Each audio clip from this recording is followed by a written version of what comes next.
Hi everybody, welcome back. Now, today we tackle the glory that is Act 2 of Macbeth. Up to this point, right, we had been building up.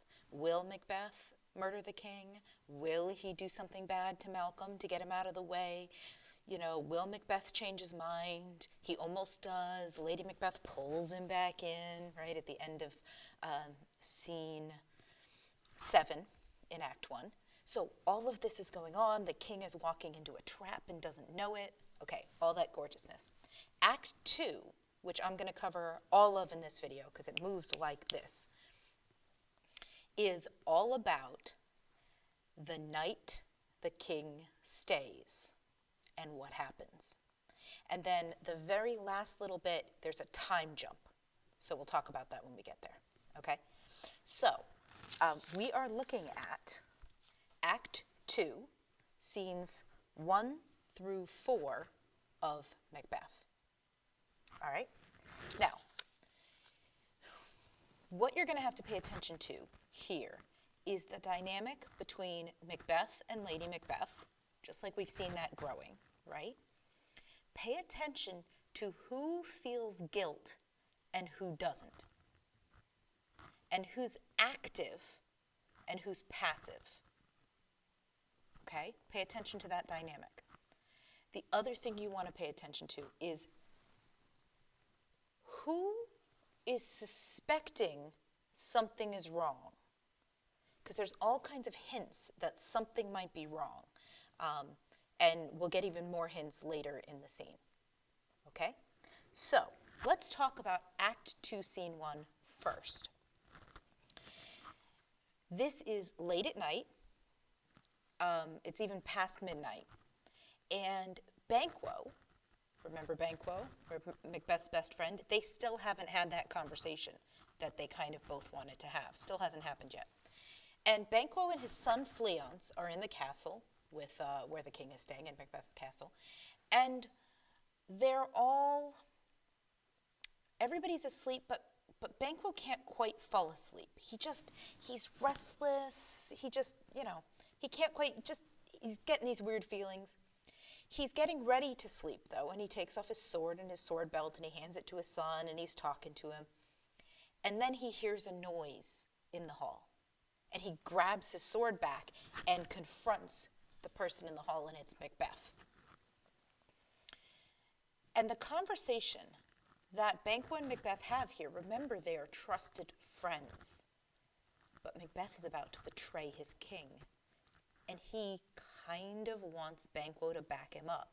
He's not going to tell him what he's doing, but he's kind of like hinting like, hey, something might change soon. Do you have my back? And Banquo is like, yes, you know I care about you, but I also have to look at things like keep my options open. I'm not going to commit to anything. Because he just thinks something's sketchy. Okay, so pay attention to that conversation because there's weird dynamics happening. Yeah? All right. Now, right after that conversation, we get another famous speech. I know, you're thinking another one? Yeah, we're going to have more. This play is full of famous speeches. It's the "Is this a dagger I see before me?" soliloquy. Now, this can be played one of two different ways, and it is completely up to the director and the actors what they choose to do. Okay? It is a moment where Macbeth is about to go in and murder the king. And he gives this speech about kind of seeing the road in front of him, seeing the fate that's about to happen to him. And it's symbolized by this dagger he's imagining, or possibly hallucinating. And in some productions, he actually does see a dagger, and we, the audience, see a dagger. And sometimes, and a dagger's, like a sharp, pointy knife.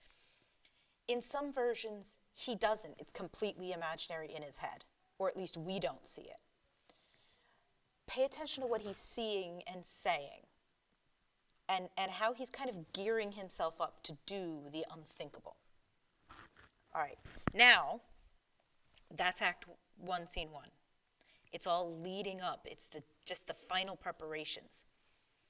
Then we come into scene 2. And scene 2 is the actual murder and its aftermath.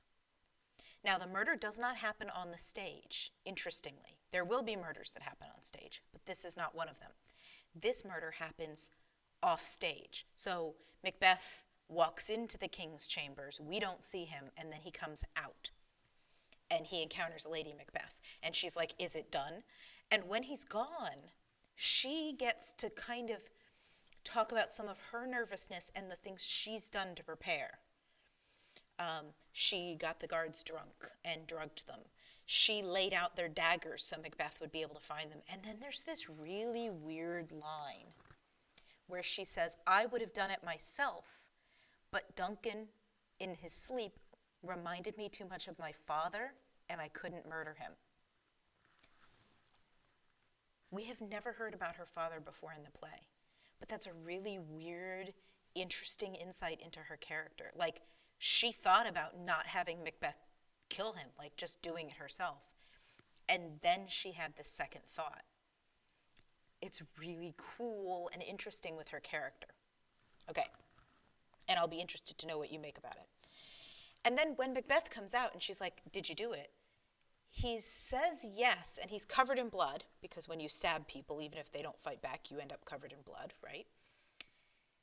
And he's still got the dagger in his hand, which he was not supposed to bring out. He was supposed to leave it there, right, back with the guards, but he didn't. He got so freaked out, he brought it out with him. He's covered in blood, and when he was in the corridor, I guess the king shouted or something in his sleep, and his sons, who are sleeping in another room, woke up. And Macbeth heard them. And then they went back, they said their prayers and went back to sleep, right? And after they said prayers and they said amen, Macbeth tried to say amen, because that's just what you say, right? When someone finishes a prayer, everybody kind of says amen. And he couldn't bring himself to say it, because he just murdered his king. So not only had he committed like a mortal sin by committing murder, it's even worse because he murdered the rightful king. So he's basically like seeing himself as already condemned, already damned in a religious sense. He couldn't even say amen. And he makes I mean, it sounds weird, but he makes a big deal out of it.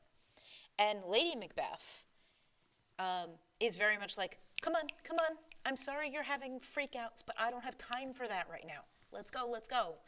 And she takes the daggers and runs them back into the room and leaves them with the drunken guards and wipes Duncan's blood all over the guards. And then she comes back out with bloody hands. Now that's important. Remember that she had bloody hands because it's coming back later in the play. Okay. And then she's, Macbeth's like, can I ever wash myself clean again? And she's like, yeah, soap and water, let's go. And convinces him to get washed and like get in his pajamas and act like, like he just woke up, basically. Like, come on, let's look normal, let's get cleaned up. All right, so it's this great, like, right after the murder, he's freaking out, she's very in control and in command, and that dynamic that we saw building earlier is definitely in full force in scene 2. Okay, scene 3. Scene 3 starts with comedy, a very Shakespearean, goofy, not really all that funny, kind of a clowny kind of character. And he's the porter. He's the guy who lets other people into the castle. Like, not even a guard, but just like he opens the door. And the reason we've got a comedy character here, well, 2. 1, we just had a really serious, horrific scene. And Shakespeare is lightening the mood before making it dark again. The other thing is, we're about to see the entrance of Macduff. And Macduff is a very serious man. He's very loyal. He's very much the king's man. But he doesn't really do any play on words. He's a very serious, straightforward guy. All right.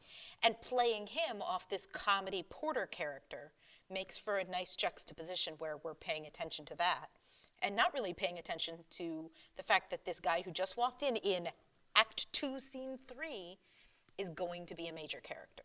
He's just a guy right now, but he is going to be a major character. He's kind of the hero, kind of the detective. Anyway, Macduff comes in, and he's arriving because, remember, the king was just going to stay overnight? He asked Macduff to come meet him in the morning. So now it's like, early in the morning, maybe 5 or 6 o'clock. Nobody else is really up yet. But he asked Macduff, apparently a while back, to come to the castle and meet him in the morning, wake him up, and they would go do whatever they're going to go do. Except, obviously, the king's not going to go do it now because he's kind of dead. So Macduff turns up and is like, hey, the king told me to come. And Macbeth says, oh, yeah, well, the king's chambers are over there. We just woke up. He's not up yet. And sends Macduff in, knowing exactly what Macduff is going to find. And has to act then when Macduff comes running out going, oh my God, the king's dead, the king's dead. Macbeth has to act surprised. Yeah? Now pay attention to his acting, because he's not very good at it. And so Macduff runs out, right? And everybody's like, what happened? And he's like, go see for yourselves. And they all run in and run out again, and everybody's freaking out. Lady Macbeth's out of bed, just woke up, right? Okay, now all of this, in this scene, we know who they plan to blame for this murder, right? The guards. And I think it's Macduff. One of them says, like, who was supposed to be guarding him? And Macbeth says something along the lines of, oh, the guards, they must have killed him. And they're dead now too, because when I saw what they did, I couldn't help myself. I killed them. But his story doesn't make any sense, you see, because at that point, he doesn't know, like he wouldn't know that he's supposed to not know the king is dead when he killed the guards. Like, the timing doesn't work. So Macduff gets kind of suspicious. And as soon as he starts acting suspicious, Lady Macbeth comes in and causes a distraction, so that Macduff doesn't really get very far with his being suspicious part. Pay really good attention in there, because there's some fascinating dynamics, because she starts seeing like, hey, Macduff's starting to question, put things together, quick, distract him, right? Okay. Now, while all this is happening, while the castle's in chaos and everybody's like, the king is dead and the guards are dead and what's going on and somebody's killed, the princes, Malcolm and Donalbain, his younger brother, start thinking, uh-oh, if somebody killed our dad and we're probably next, and his guards got killed, maybe his guards did it, we're not safe. And they run. They run. One of them runs to Wales. One of them runs to England. Donalbain goes to Wales, and Malcolm goes to England. Okay. So they split up, and they're leaving Scotland. They're leaving the country. Now, I think he goes to Wales. Maybe he goes to Ireland. Wales. Okay. So, what does this mean for Macbeth? Because, right, Malcolm was the heir, and then his younger brother Donalbain. With both of them gone, Macbeth's the next one. He's the cousin. He's the next one who gets the throne. So in scene 4, we have this huge time jump. Not huge, like a week.